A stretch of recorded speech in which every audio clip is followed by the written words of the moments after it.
Hello traders, good evening. কেমন আছো তোমরা? বিনিয়োগ পাঠশালার একটা অ্যানালাইসিস ভিডিওতে তোমাদের সবাইকে স্বাগত জানাই। তো কালকে হচ্ছে মঙ্গলবার, ডেট হচ্ছে 11th নভেম্বর, 11/11, খুবটা স্পেশাল দিন। তো এই দিনটাতে মার্কেট কীভাবে মুভ করবে আমরা একটা অ্যানালাইসিস করে নিচ্ছি। অ্যানালাইসিস শুরু করার আগে আমি ব্যাঙ্ক নিফটিতে আজকে একটা ট্রেড করেছি। আজকে তোমাদের লাইভ ভিডিওটা আমি আপলোড করতে পারিনি, কারণ আজকে আমার একটা স্টপ লস হয়ে গেছিলো, কিন্তু আমি আজকে রেকর্ডিংটা আমার ঠিক মতন হয়নি আজকে, সেই জন্য আমি তোমাদেরকে ভিডিওটা আপলোডই করতে পারিনি। তো আমি তোমাদের বলে দিচ্ছি আমি কোথায় নিয়েছিলাম এবং কত টাকা আমার লস হয়েছে, সব বলে দিচ্ছি। আমি যেমন অ্যানালাইসিস ভিডিওতে কালকে বলেছিলাম, যদি ব্যাঙ্ক নিফটি এই সুইংটার 0.56-এর ওপরে প্রথম ক্যান্ডেলটা ক্লোজিং দেয় এবং কালকের হাইটা যদি ব্রেকআউট দেয়, সেই ক্ষেত্রে যদি ডিপ মারে, তাহলে আমরা কী করবো, কোনো সুইং আইডেন্টিফাই করে তার 0.56-এর একটা কল নেবো।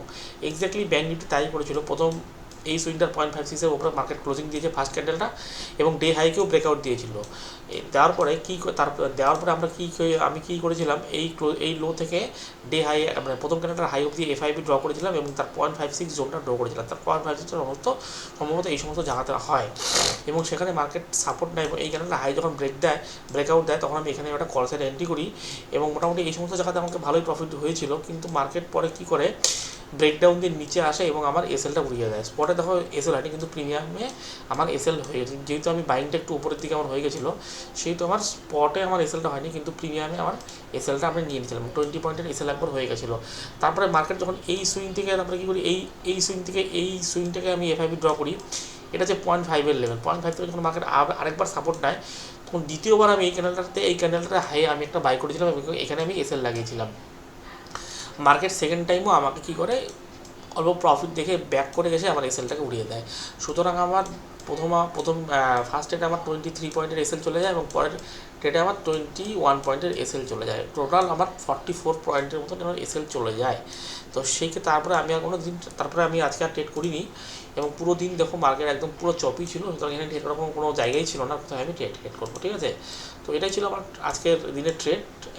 তো কিন্তু মার্কেট অ্যাকচুয়ালি যদি আমি স্পট হিসাবে ধরতাম, তাহলে আমাকে মার্কেট অনেকক্ষণ পরে হয়তো টার্গেট আমি পেতাম, ঠিক আছে। তো ঠিক আছে, কোনো অসুবিধা নেই, লস হতেই পারে। তো দেখা যাক এবার কালকে মার্কেট কীভাবে মুখ করে দাঁড়াটা আমরা অ্যানালাইসিস করে নিই। কালকে মার্কেটে তো আমি 2-3টা লেভেল ড্র করছি ব্যাঙ্ক নিফটি। এখন আজকে পুরো দিন তো সাইড ওয়েসই ছিল, কিন্তু এখানে প্রচুর পরিমাণে সেলার এখানে অ্যাক্টিভেট আছে, ঠিক আছে। সুতরাং কালকে যদি ব্যাঙ্ক নিফটি ফ্ল্যাট বা গ্যাপ ডাউন ওপেন হয়ে যদি এই সুইংটার থেকে যদি তুমি হাই অব্দি ড্র করো, তার 0.56 এটা যদি মার্কেট দেখা গেলো এই সমস্ত লেভেলে ওপেন হয়ে উপর দিকে ভাগতে শুরু করে, ভাগতে যদি এই সুইংটার 0.56-এর উপরে চলে যায়, ডিপ মারলে আমরা কী করবো, কল নেবো। ওকে, ক্লিয়ার।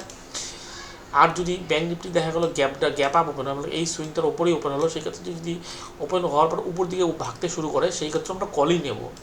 কিন্তু যদি দেখা গেলো এই সুইংটার উপরে ওপেন হয়ে উপরের দিকে ভাগতে শুরু করে এবং যদি হালকা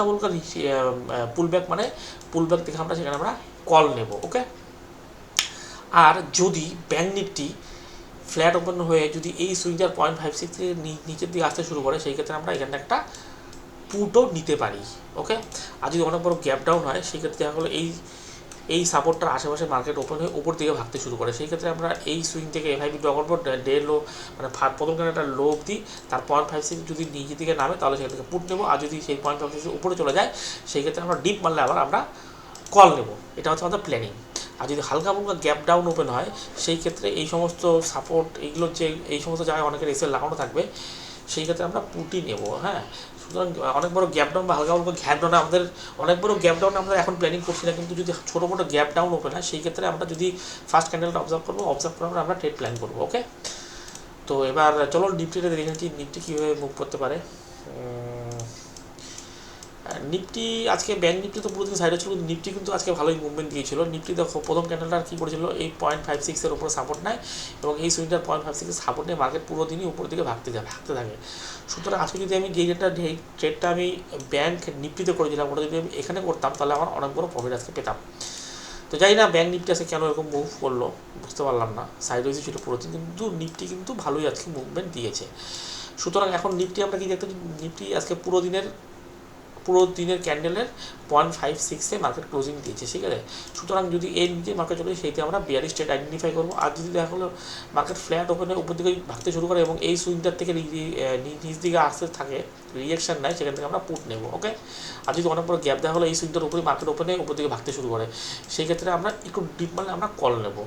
ক্লিয়ার। আর যদি কোনো গ্যাপ ডাউন ওপেন হয়, উপর দিকে উঠতে শুরু করে, সেই ক্ষেত্রে আমরা কী করবো, ক্লোজিং প্রাইস থেকে না এই সুইং থেকে এফআইবি ড্র করবো।